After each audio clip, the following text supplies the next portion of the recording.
Bonsoir à tous, c'est le 19h de Public Sénat. Voici les titres de cette édition. Un baiser, des carrosses, la pompe de la vieille Angleterre. La mariée était belle et le prince, né pour être roi, n'avait Dieu que pour elle. Kate et William danseront ce soir dans Buckingham, transformé en nightclub.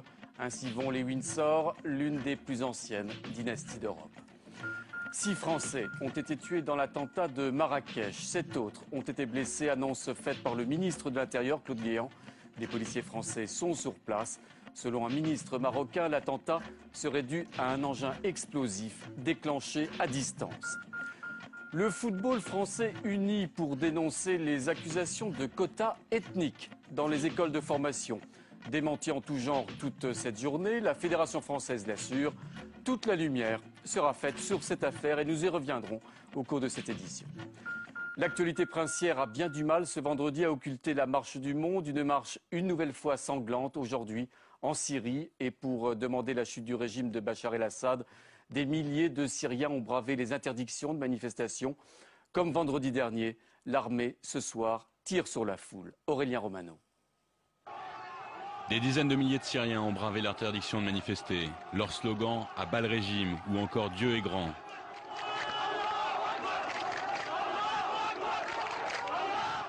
Le régime a encore choisi la manière forte à Deraa, la ville assiégée depuis lundi par les militaires. 16 personnes seraient mortes en voulant aider les habitants. Ces nouveaux décès alourdissent le bilan lourd de cette ville martyre. Près de 100 morts en une semaine, selon les sources. Les seules images dont on dispose sont celles des manifestations de l'après-midi. Sur cette pancarte, la date et le slogan « Vendredi de la colère », le nom donné à l'appel à manifester. Des milliers de jeunes défilent dans les rues à Hamas, Homs ou encore Banyas à la frontière du Liban. Plusieurs morts seraient déjà à déplorer dans chacune de ces villes. Depuis le 15 mars, c'est plus de 500 personnes qui seraient mortes dans une répression violente. Face à cela, la communauté internationale peine toujours à s'organiser. L'Union européenne est prête à engager des sanctions économiques contre les dirigeants syriens. En jeu, le gel des avoirs des dignitaires du parti Baas. Autre initiative après l'échec d'une résolution au Conseil de sécurité, les États-Unis ont convoqué en urgence le Conseil des droits de l'homme qui a voté l'envoi d'une mission d'enquête. Et puis en Libye, cette fois, les affrontements se poursuivent à la frontière avec la Tunisie. Il s'agit pour les forces favorables au colonel Kadhafi comme pour les rebelles de s'assurer le contrôle de l'aéroport de Misrata. Et par ailleurs, des explosions ont été entendues aujourd'hui dans la capitale, Tripoli. Les chiffres sont encore provisoires, mais dans l'après-midi, Claude Guéant a confirmé le bilan de 6 Français tués dans l'attentat de Marrakech et fait état de 7 blessés. Le ministre de l'Intérieur reste prudent sur le nombre définitif de victimes. Sur les lieux de l'attentat, vous allez le voir, la vie aujourd'hui tente très doucement de reprendre son cours. Alexandra Colino. Sur la place Jemaa el-Fna, quelques badauds viennent voir les lieux de l'attentat. Sur les terrasses des cafés alentours, les touristes continuent de profiter de leurs vacances. Selon un bilan provisoire du ministère de l'Intérieur, 6 Français ont été tués dans l'attentat du café Argana hier. 7 autres sont blessés. L'une d'elles raconte. On est venu entrer dans le café. On est monté à l'étage pour profiter de la vue. Et on s'est installé juste, pas le long des balustrades, mais juste après. On a mis les sièges, on s'est assis et ça a explosé. Une grande flamme, la fumée, des cris. Et après, je crois que je me suis évanouie. Le bilan total officiel est de 15 morts. L'attentat reste non revendiqué. Les autorités marocaines explorent toutes les pistes, y compris Al-Qaïda. Et le gouvernement assure que le processus de réforme politique en cours ne sera pas remis en cause. Du côté français, au ministère des Affaires étrangères, on affirmait ce matin que la France n'était pas visée par ces attentats. Nous n'avions pas eu la moindre indication, soupçon, laissant penser que des ressortissants français, des intérêts français pouvaient être visés à ce moment-là, à cet endroit-là. 8 policiers français des services antiterroristes et des experts scientifiques se sont rendus à Marrakech ce matin. Ils devraient aider à l'identification des corps. Voilà, et avec nous sur ce plateau, Hervé Bourges, grand spécialiste du Moyen-Orient et du Maghreb en particulier. Hervé Bourges, merci d'être avec nous. Est-ce que cet attentat vous a surpris en plein cœur de Marrakech? Oui, bien sûr, comme tout le monde, parce qu'il n'y avait pas d'indices. Je dirais même que les Marocains n'étaient pas sur leur garde, même s'il y avait eu, comme on le sait, des manifestations à caractère social très importantes. Là non plus, on ne s'y attendait pas tout de suite au Maroc. On ne pensait pas qu'après la Tunisie, qu'après l'Égypte, il pouvait y avoir au Maroc des événements qui ne sont pas semblables, mais qui sont importants. Alors bien sûr, c'est important. Il faut quand même savoir que le Maroc a déjà été touché par des attentats terroristes depuis l'arrivée de Mohamed VI au pouvoir en 1999. Il y a eu quand même à Marrakech déjà quelque chose, surtout à Casablanca où il y a eu 5 attentats qui ont fait 40 morts, 40 morts. Il y en a eu un autre un petit peu plus tard. Et il y a une mouvance qui existe et qui profite au fond des événements qui se passent dans le monde arabe aujourd'hui pour exister, résister. Personne n'avait pensé qu'il y avait, en dehors des pouvoirs autoritaires en Égypte, en Tunisie et puis, disons-le, aussi au Maroc et en Algérie, qu'il y avait entre ces pouvoirs autoritaires l'armée d'un côté, les islamistes de l'autre, autre chose. Il y a la société civile qui a montré qu'elle existait et qui, au travers, disons, d'Internet, de Facebook, a réussi à montrer, et puis avec la chaîne Jazeera, a fait que tout le monde a su ce qui se passait et les gens existaient. Alors ça n'empêche pas, je dirais, les forces négatives de ces pays qui ont dormi pendant un temps, qui ont été pourchassés surtout.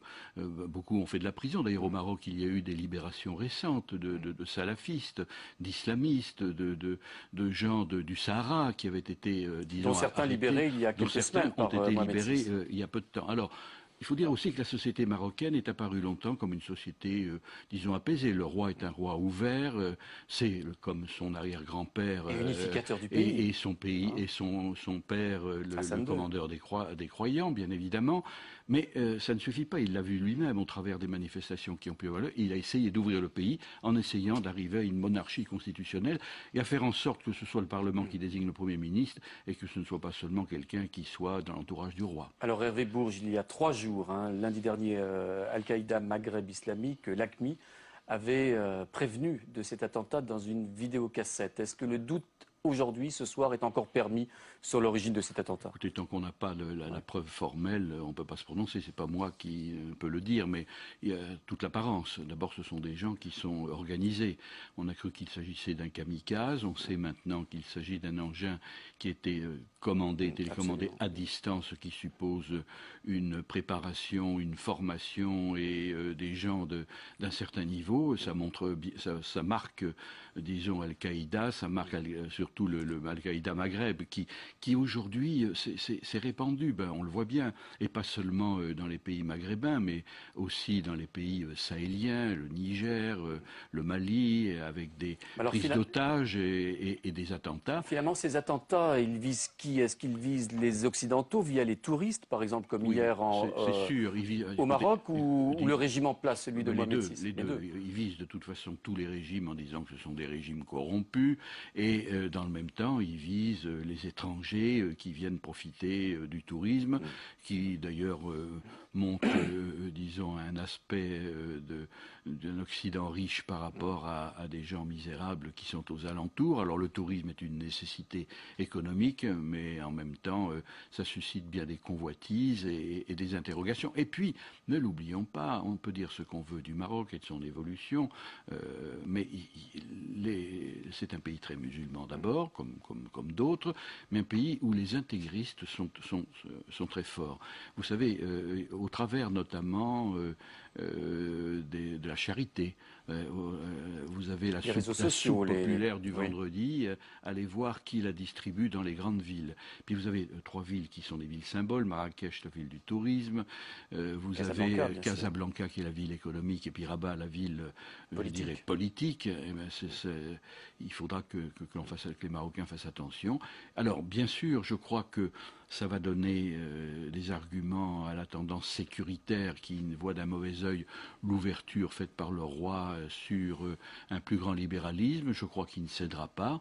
Je crois qu'au contraire, il est important que la société marocaine puisse s'ouvrir, que la démocratie parlementaire puisse exister sous la responsabilité du roi dont la personne n'est pas contestée, en n'oubliant pas quand même que son père a été l'objet de plusieurs attentats et que la personne même du roi commandeur des croyants soit-il peut ne pas échapper à ce genre de choses. Et toujours une cible potentielle quelque part. Merci beaucoup Hervé Bourges de vos éclairages ce soir. C'est une histoire en France bien gênante qui enflamme le monde du football. Selon le site d'information Mediapart, les dirigeants de la Fédération française de football auraient approuvé en secret au début de l'année le principe de quotas discriminatoires dans les centres de formation, les écoles de football. Les intéressés, évidemment, démentent vigoureusement une suite bien trouble de la saga Black-Blanc-Beurre. Paul Bouffard. Fini l'époque Black-Blanc-Beurre. Désormais, la priorité serait au blanc en équipe de France. Le site d'information Mediapart révèle l'existence de quotas discriminatoires à l'égard des joueurs noirs et arabes, considérés comme plus athlétiques que techniques. Objectif, moins de joueurs de couleur en équipe nationale. Lors d'une réunion très officielle à la direction technique nationale, à laquelle participaient le sélectionneur Laurent Blanc, le directeur technique national, il a été approuvé ce principe-là de quotas. On a 2 joueurs qui sont pareils, qui sont français tous les deux. C'est des garçons de 12-13 ans qui veulent tous rentrer dans des centres de formation de la fédération. Et en fait, ce que décide ce jour-là la fédération, c'est le principe qu'on ne va pas les traiter de la même façon, qu'on va regarder, imaginer leurs origines et qu'à qualité égale, on va privilégier certains plutôt que d'autres. Le sélectionneur en personne est visé. Selon Mediapart, Laurent Blanc citerait l'exemple de la réussite de l'équipe nationale espagnole. Les Espagnols, ils disent « Nous, on n'a pas de problème. Des blacks, on n'en a pas ». Ce dernier nie et se dit prêt à rediscuter les preuves en main. Je ne peux pas dire qu'il y a eu un projet de sélection avec des quotas. Tout ça, pour moi, est faux.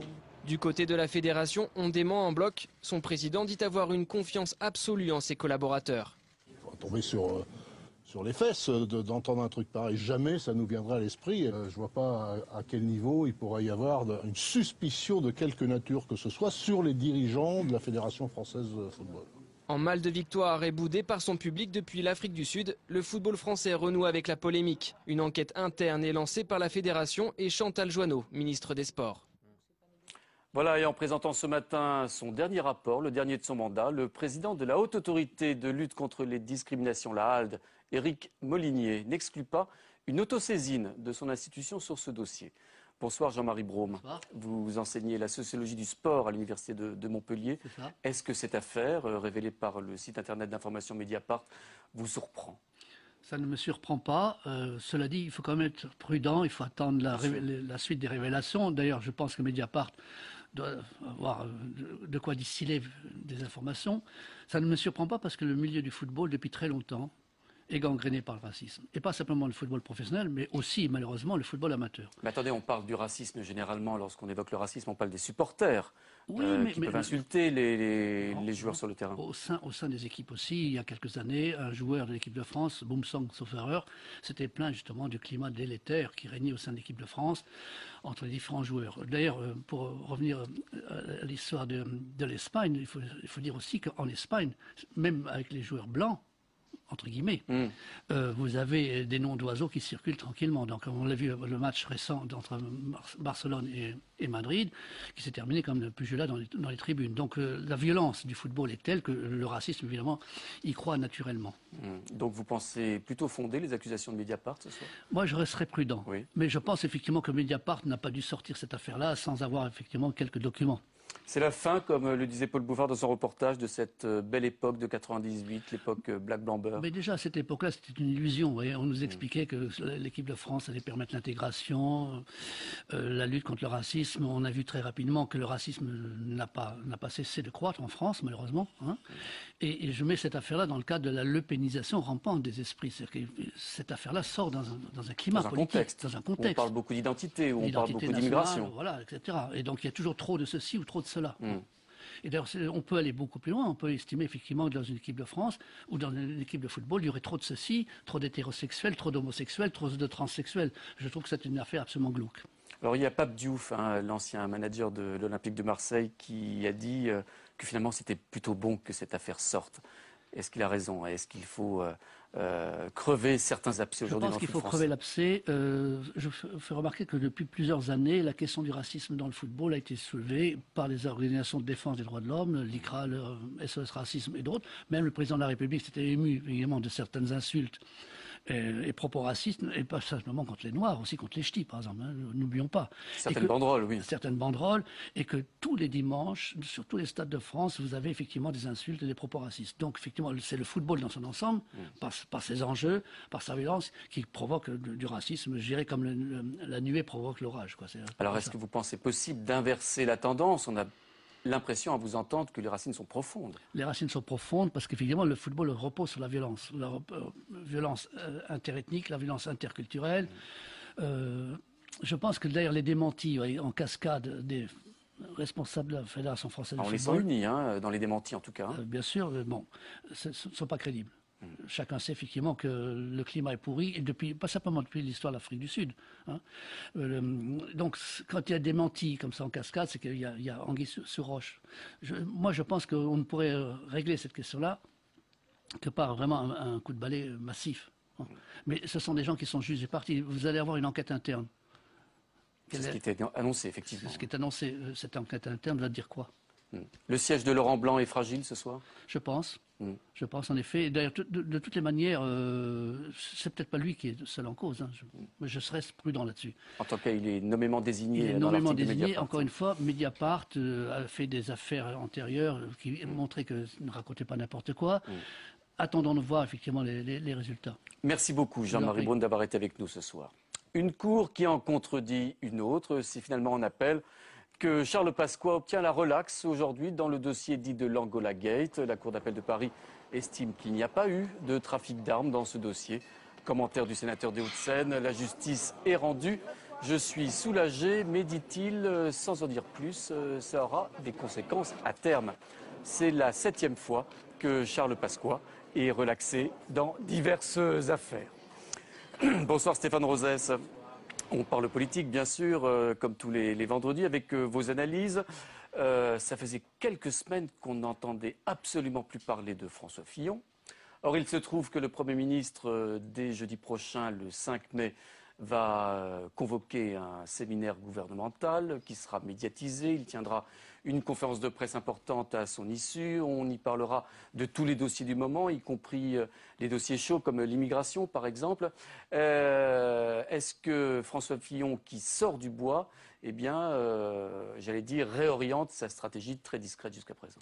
Eh bien, ça fonctionne comme un couple, que la relation entre le président et son Premier ministre. Et c'est une sortie du bois ou c'est une remise en selle qui forcément a l'assentiment de l'Élysée. Mais dans cette relation avec une grande longévité au sein du couple exécutif, il n'y a jamais eu entre les deux hommes de période de fusion. Même lorsqu'au départ il y a eu état de grâce jusqu'en janvier 2008, ça venait de ce que les Français... Il est resté le collaborateur du président. Voilà, c'est-à-dire que les Français avaient voulu que le pouvoir aille à l'Élysée et le Premier ministre restait assez effacé, mais c'est un état de grâce. Et quand le président dévisse dans son rapport à l'opinion, à partir de janvier 2008, parce qu'il désacralise la fonction, il ne porte pas assez au-dessus de sa personne cette fonction, et puis qu'il rompt sa cohérence, travail, mérite, pouvoir d'achat, donnant à chacun une place au sein de la nation, l'opinion, puis l'opinion de droite se tourne vers François Fillon et au travers des sondages envoie des messages à Nicolas Sarkozy. Et là, on passe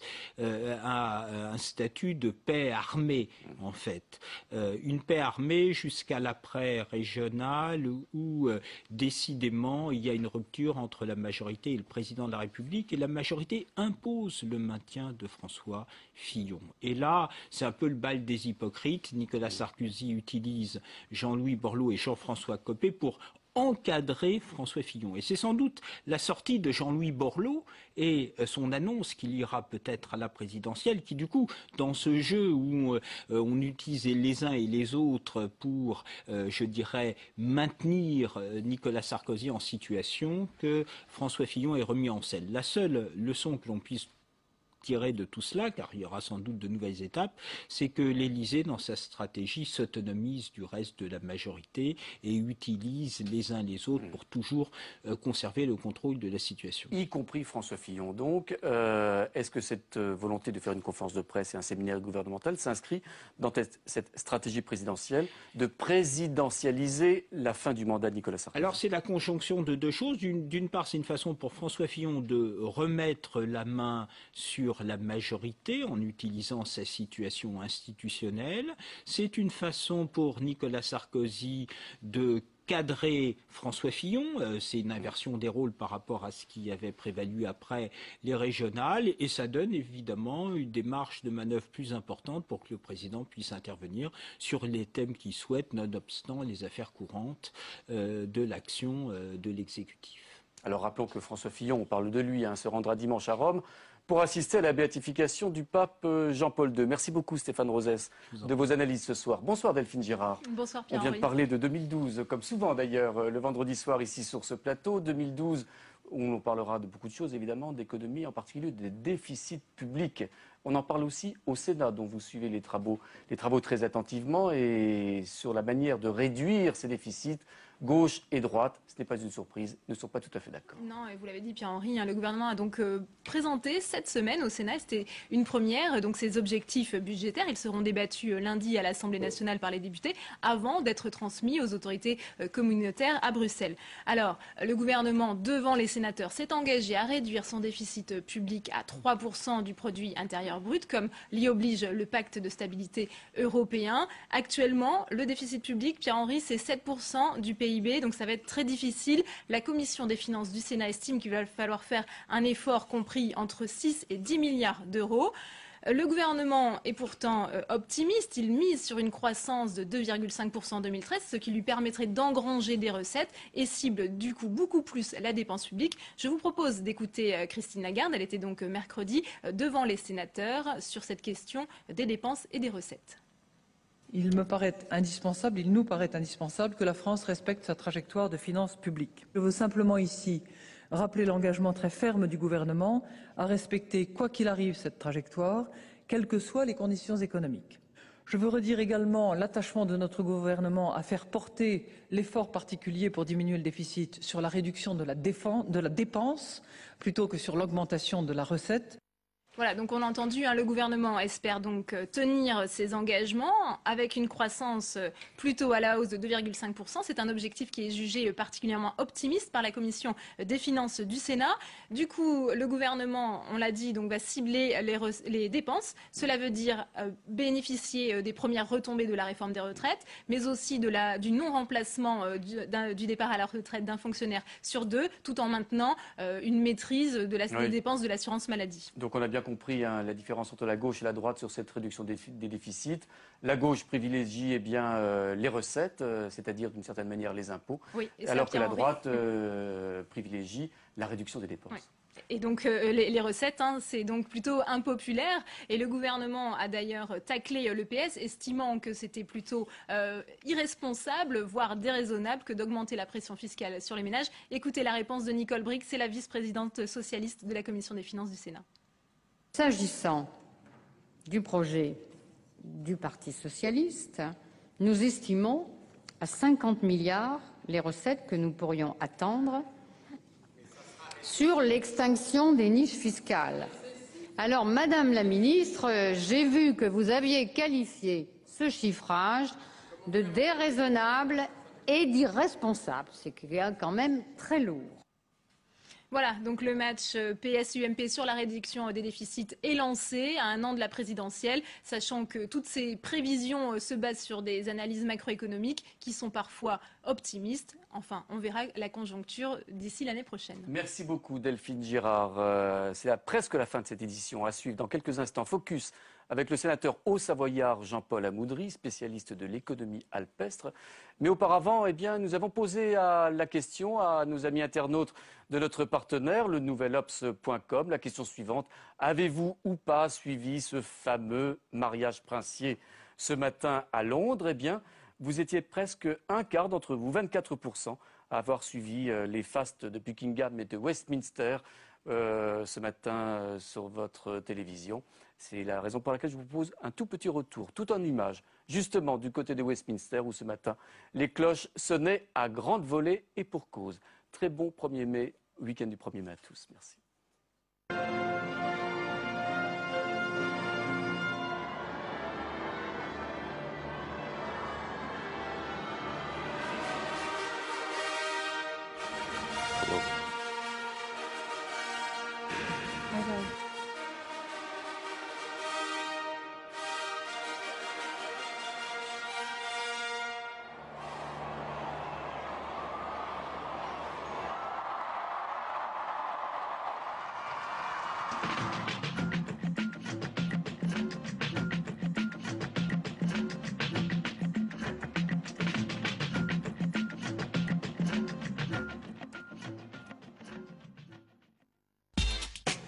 L'information politique et parlementaire en temps réel, c'est sur l'application iPhone de Public Sénat. Informer, expliquer et partager pour être à la pointe de l'actualité politique.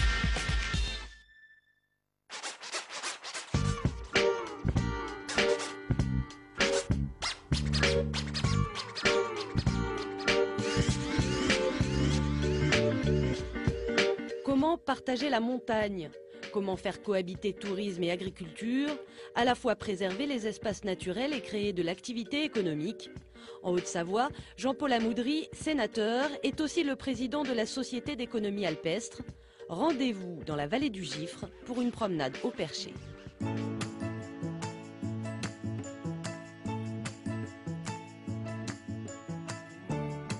Pour moi, la montagne, elle doit être à la fois un lieu de vie, elle ne doit pas être un sanctuaire, elle ne doit pas être un espace réservé à telle ou telle catégorie. La montagne, elle n'est pas la propriété des montagnards et la montagne n'est pas non plus la propriété des seuls citadins qui aspirent à venir la découvrir. La montagne, elle est un lieu de rencontre et elle est un lieu où on doit préserver tous ses atouts et en assurer la pérennité.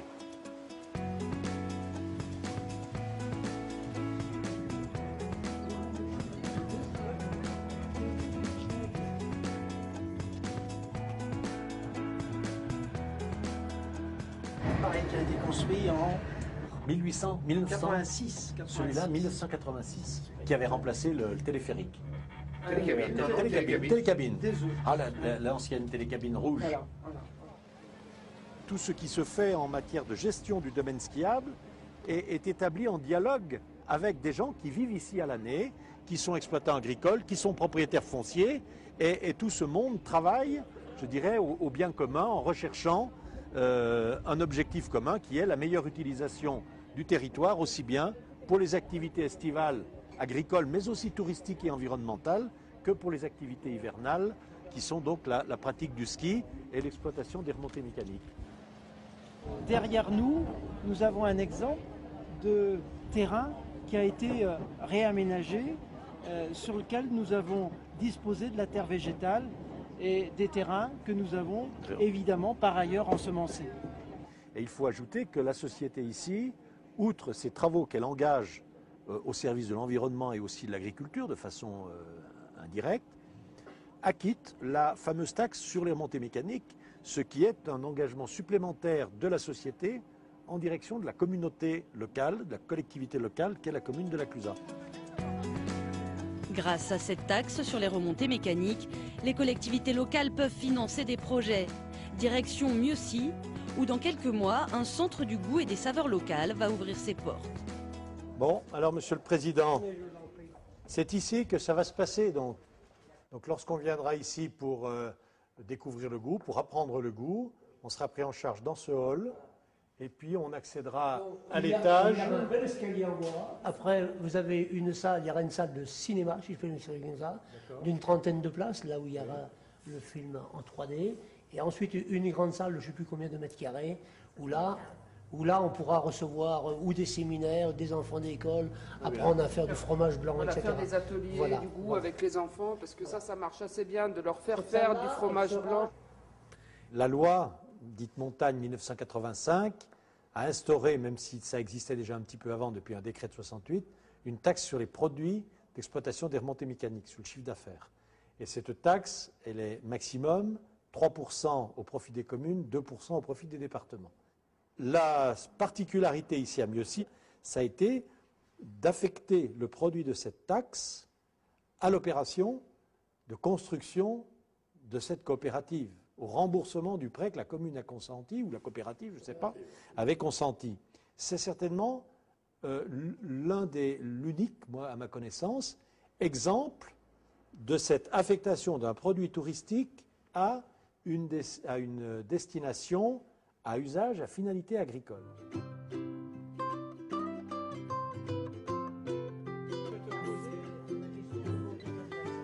Il faut trouver le juste milieu entre quelque chose de trop sérieux qui est rébarbatif et quelque chose de très folklorique. faut Voilà. trouver le juste milieu d'apporter de la connaissance, mais sous une forme quand même relativement ludique et agréable, parce qu'aujourd'hui, les gens qui viennent, ils sont en vacances, ils sont en famille, donc ils ont besoin de partager un moment de plaisir.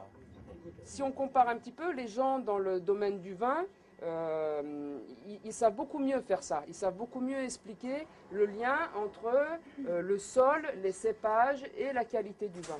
Et nous, dans les fromages, jusqu'à présent, on ne sait pas trop bien l'expliquer, ça. Et donc, je crois que c'est important de montrer à quel point voilà, le fromage qui est fabriqué ici, avec telle typologie de fleurs et d'herbes de la montagne, se retrouve dans les fromages. Et c'est pour ça que ça donne ce petit goût de noisette dans le reblochon.